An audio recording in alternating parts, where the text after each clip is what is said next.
The Las Vegas Raiders completely rebuilt their team this offseason. They hired Pete Carroll as their new head coach. They drafted Ashton Jeanty to fix what was the worst rushing attack in the NFL last year. And Dalton, nobody improved their quarterback situation more than the Raiders, going from Gardner Minshew and Aiden O'Connell last year, arguably the worst in the NFL, to arguably a top 10 quarterback in the NFL, and Geno Smith getting to the Seahawks. Absolutely. Look, we got Raiders fans hyped on the run game earlier in the offseason with Ashton Jeanty, but it wouldn't have felt right without putting some balance in this offense, too, and breaking it all down. And look, Geno Smith, for his 3 years in Seattle, he was really darn good. I know lately there's been some arguments about, oh, is he washed up already? He didn't have a great year last year in Seattle. I would argue the pass protection was the biggest culprit for that. But look, first slide, I just want to show you, Geno Smith's been really darn good for 3 years, ever since he took over with the Seahawks. 8th best passing grade in football. That'll certainly do. 9th most accurate quarterback, 7th in adjusted completion rate.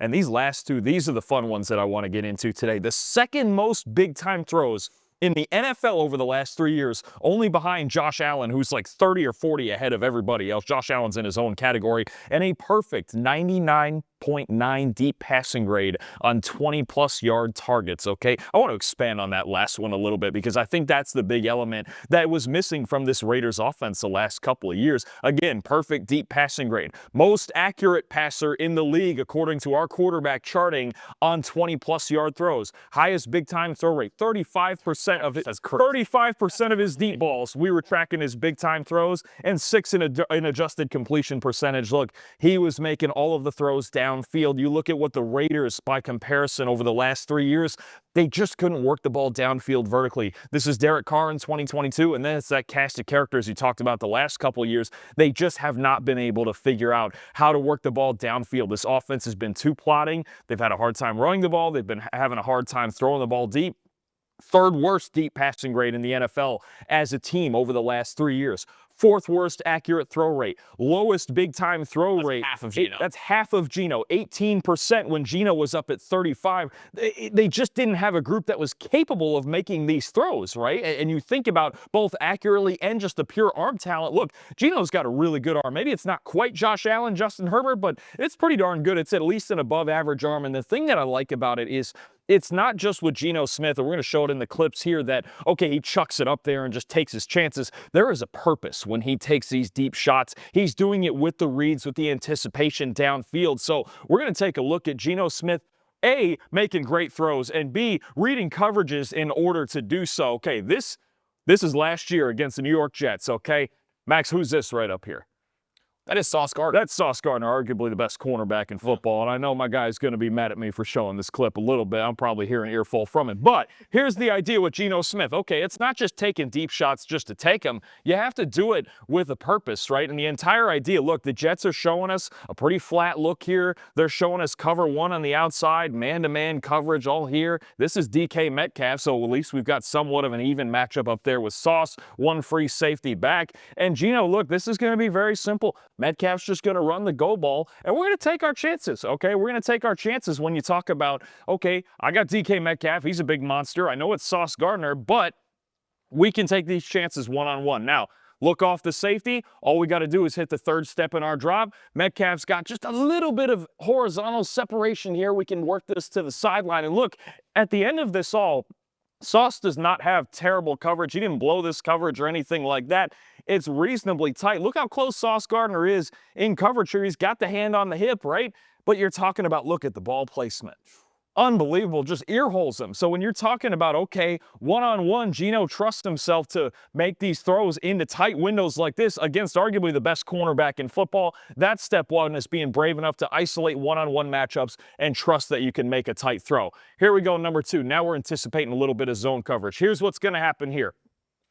We're going to get Metcalf down here on this deep cross. We're going to get Tyler Lockett up top on this deep skinny post up here. See which one of these works. This is the safety that we're reading. Now, What the Rams are in is cover 6 rotated down towards the bottom of the screen here. So one corner back deep in a quarter, he's going to match up with Lockett vertically. This safety, with this motion from number 2 going to the other side, instead of matching that number 2 receiver, he's going to leave him, and he's basically going to sit right here and wait on this crosser. What that's going to do, as long as this safety does sit down true on Metcalf on this crosser, it's going to open up things over the top. Let's get to the next one here. This is coming off of play action as well in the backfield.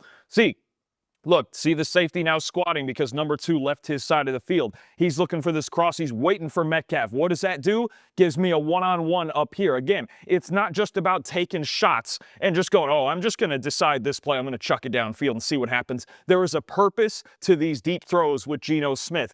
Now you can already see the space opening up to the deep post, right? And here's my favorite slide actually in this entire show right now. This next one, the ball is...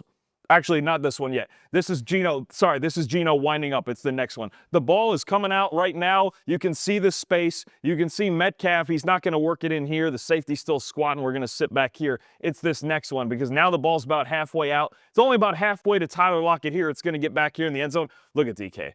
Oh, he already knows. He already knows. Yeah. Sometimes you already know. Is it because he's getting the football? No, it's because he already knows Tyler Lockett, that safety held, and he's already got the deep post.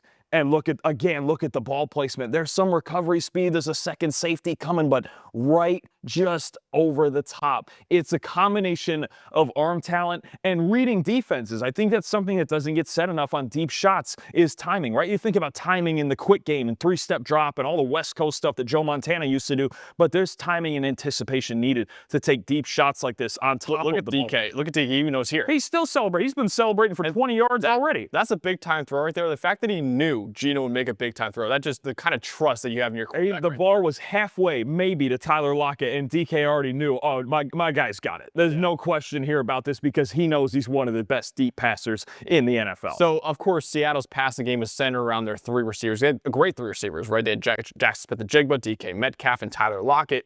The Raiders' passing game is centered around their tight end, Dalton and Brock Bowers, who's one of the best tight ends already in the NFL after only 1 season in the NFL. So, how good is Geno Smith targeting tight ends for the Las Vegas Raiders? This is really what Raiders fans want to hear about, right? Look, they have Jacoby Myers, and you got a couple of fun rookies in Jack Bech and Dante Thornton, but this passing game is going to be centered around Brock Bowers. You've called him before the greatest college tight end, the greatest college prospect you've ever seen. Lives up to that last year, setting the NFL rookie record for receiving yards. And the fun part is he does so much of his work after the catch. But with Geno around now you start getting Brock Bowers in more vertical situations where he can win downfield. Let's take an example. Now, I've actually got a similar concept here. It's going to be play action in the backfield. Geno's going to take a deep drop. Up here, this is now DK Metcalf running this deep post, and I've got Noah Fant from a condensed alignment running this deep over. You can already see it's a similar concept, and Geno's going to make a similar read, right? This free safety. The difference is now we're not in a deep shell, too high zone coverage anymore. We're in man-to-man coverage. And what's going to happen is, okay, I've got my tight end isolated right here. I believe that's on a strong safety. We got man-to-man up top. He's going to go with the deep post. And this free safety this time is going to sit back, and they're going to get a double on Metcalf. What that gives us now is all this space in here to work with this tight end. So being not only, again, we're not forcing deep shots here to Metcalf just because he's DK Metcalf and it's double coverage. Now we're going to get down to this tight end and trust him on this crossing route. Let's see where it starts to develop. Okay, again, safety sitting back deep, corner sitting up top on DK. At this point, this just becomes a runoff. Here's my one-on-one right in here. Now, right now, this doesn't look great, but we've got all this space out here to work with and all this space to lead him out here with. So Geno at this point at the top of this drop is really just looking right here. Free safety. Okay, sit back. Now I got to stay patient, keep cool in the pocket. And this is the biggest part for Seattle last year when they did have this level of pass protection. That's when Geno can really do things right. And the Raiders, I think, have a pretty good offensive line to give him that more often. Now, again, not terrible.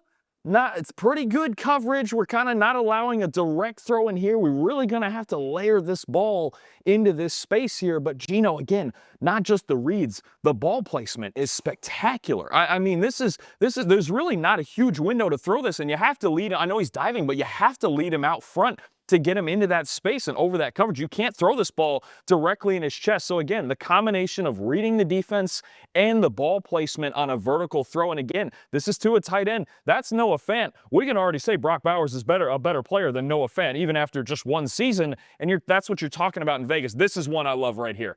Same thing, what we're going to get. A little bit of play action from the pistol this time. We're going to get a scissor concept up top. Post, occupy on this safety.